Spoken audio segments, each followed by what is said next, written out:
That coffee's looking pretty strong. Have you thought about adding creamer? Oh God, not you again.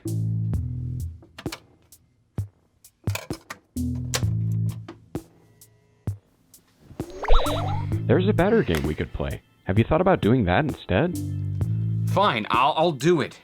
Just leave me alone. Eureka! We've got a new video.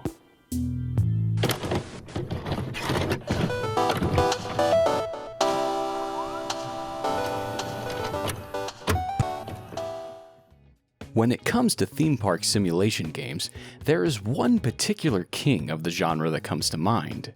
That is Chris Sawyer's Roller Coaster Tycoon. Roller Coaster Tycoon has a massive legacy that has expanded to encompass numerous sequels and ports. It has also served as the inspiration for multiple spiritual successors like Planet Coaster and Parkitect. Roller Coaster Tycoon has become a name that many are familiar with, especially to anyone who lived throughout the late 90s and early 2000s. Prior to Roller Coaster Tycoon, there was another series that took a stab at theme park management. The illustrious game designer and programmer Peter Molyneux and his various companies single-handedly shaped the god game genre that would go on to dominate the PC gaming world. During Molyneux's time with Bullfrog Productions, they churned out classics like Populous, Dungeon Keeper, and the original Theme Park. While Molyneux would eventually leave Bullfrog in 1997, the Theme Park series would march on with Theme Park World in 1999 and Theme Park Inc. in 2001. The game we're going to focus on today falls smack in the middle of the aforementioned trio, Theme Park World, or as it's known in North America, Sim Theme Park. Hobble Herbie. Not that one. I'm also going to specifically focus on the variant I've got here, which was released for the PlayStation 1 on March 22, 2000. However, that wasn't the only port of the game that would see a release.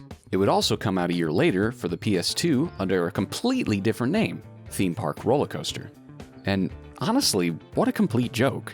3 different releases for the same game under similar yet different names? Come on, get it together, Bullfrog.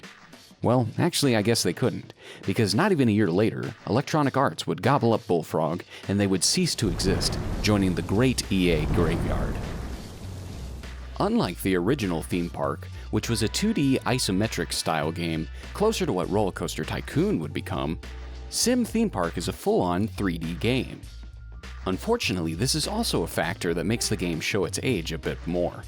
The PC and PS2 versions are actually quite fine, all things considered, but this version lacks a lot of the visual polish due to what can easily be assumed as hardware limitations.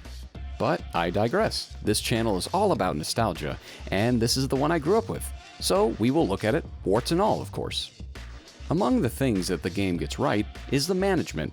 It's not ultra robust in its feature set, but it is well built and pretty fun.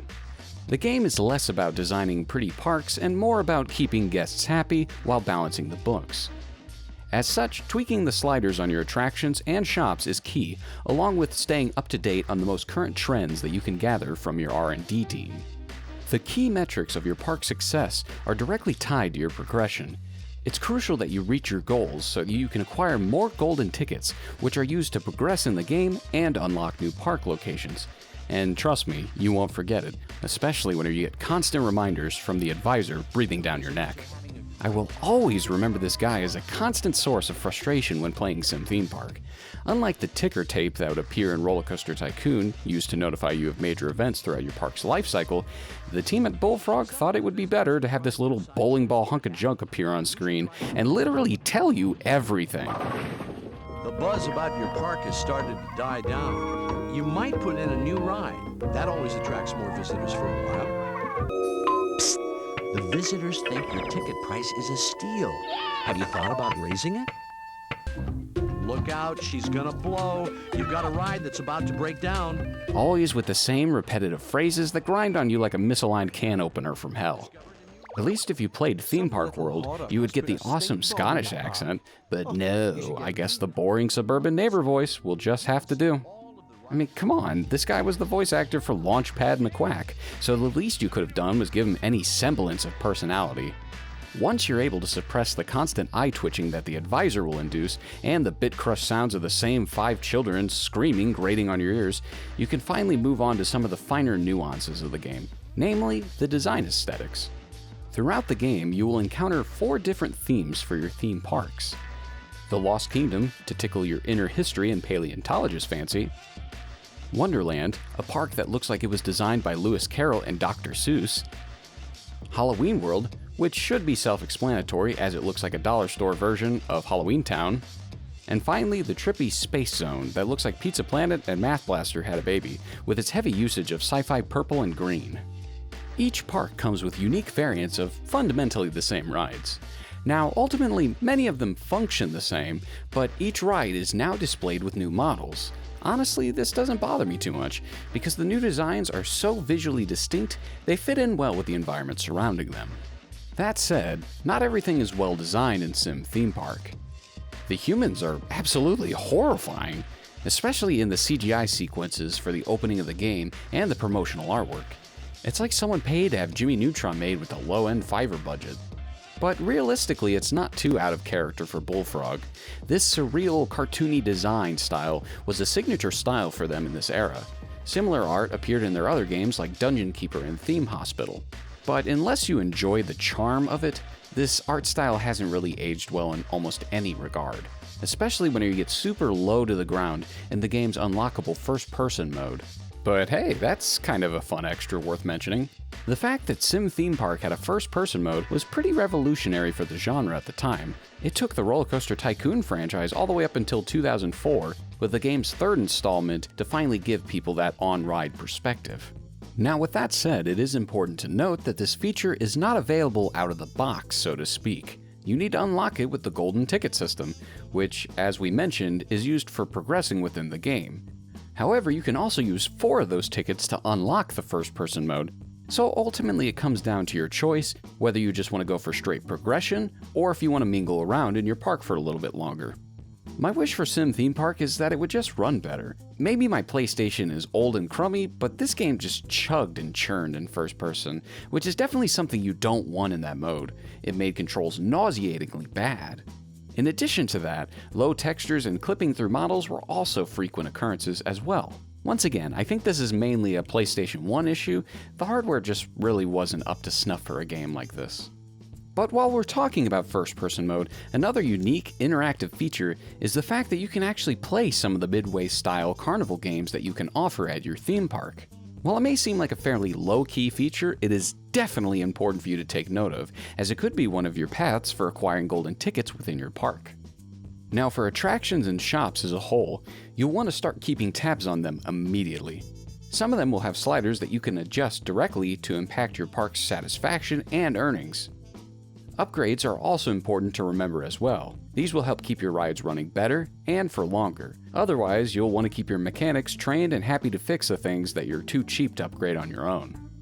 Aside from mechanics, the other staff that you'll need to keep in your park are guards, janitors, researchers, and entertainers. All will play pivotal roles in your strategy to win in each park. Some employees will have higher skill or happiness than others, so it's important to balance things out by training lower employees as well as providing staff break rooms to keep all of your proverbial ducks in a row. Just remember that these things come at a cost, so don't be too quick to run your park into the red without establishing your budget first. Out of all of these things to remember, research should ultimately take the top priority. Otherwise, you'll stagnate and your options will be very limited. But just remember that every time you research something, you'll have to see this thing again. All of this is handled from the clunky but navigable UI. But nothing in my mind is less fun than designing a roller coaster, which, as a marquee attraction, you think should be fun and satisfying. But building in Sim Theme Park just doesn't have clean snapping, height, or angle markers, so it just feels like a random shot in the dark half the time when constructing. At the very least, the complexity of the coaster doesn't seem to affect the ratings too much, like other contemporary coaster building games. The rest of the rides and their ratings are a bit of a crapshoot too. Ultimately, once you get all the upgrades, you can slam the sliders to the max and make them exciting and desirable again. So it really doesn't matter by the endgame phase of your park what you do. You should be finding success of some sort. At its core, the game has a solid foundation in park management thanks to the roots from its predecessor. It also has a solid amount of the typical Bullfrog humor and charm from the lively designs seen throughout the parks and the buildings. But when it comes down to it, I just wish you could do more with the components though, through colors, music, variants, anything really. In the end, everything just kind of looks the same whenever you've added multiple versions of a certain shop or an attraction. One of my biggest complaints is how locked in you can feel with this game. Once you exhaust all the research options and cycle through the 4 different park styles, the replay value really plummets off a cliff. And I guess that really starts to summarize and paint a picture of this game as a whole. It's okay, but truly nothing special anymore. And the PS1 version definitely lags behind the furthest by a big margin. I'd wholeheartedly recommend the PC version, or even the PS2 version over this one. PC is naturally where this genre finds the best fit and the most success. Not to mention that it's almost like a completely different game. It looks much better, more lively, and flows a lot more sensibly with the menu system. It's actually worth a look if you're into theme park simulation games. By the same token, if you're already on PC, you might as well just play Roller Coaster Tycoon instead, which in my opinion is still a champ as far as being the superior theme park simulation franchise. Except for Roller Coaster Tycoon World, we don't talk about that one. Hopefully you enjoyed this little dive into Sim Theme Park. If you enjoyed this video, consider tossing us a like or a subscribe. That way we can continue to produce content for you. As always, thanks for watching. And that too.